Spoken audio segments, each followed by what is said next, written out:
Addio alla tradizionale receptionist che verrà sostituita da un ologramma in perfetto stile Guerre Stellari. Il turismo cambia e viaggia in maniera rapida verso la tecnologia pura per non perdere la competitività.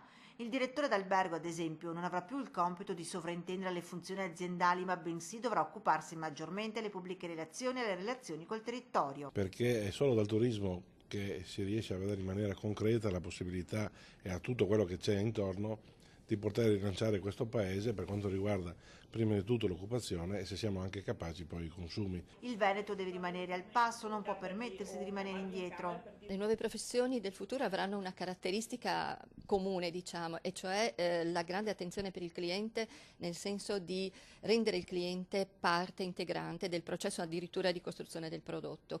Il contesto competitivo si fa sempre più aggressivo e bisogna essere pronti a vincere queste sfide. Nella nostra regione c'è una carenza che va colmata. C'è proprio la necessità di comprendere meglio le potenzialità del territorio.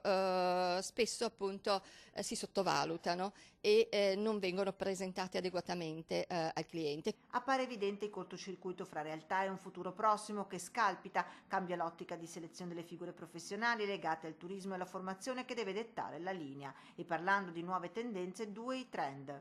Possiamo dire che due sono i grandi trend e che sono collegati poi tra loro. Da una parte l'impatto delle nuove tecnologie e quindi le opportunità che offrono e dall'altra parte invece il cambiamento della domanda che va verso sempre di più una richiesta di personalizzazione estrema. Il progetto voluto da Confcommercio in collaborazione con CISET Ca' Foscari ha come obiettivo individuare le figure professionali del futuro, creare un osservatorio permanente e redare un manuale dedicato agli imprenditori, una sorta di handbook per gestire il ricambio generazionale.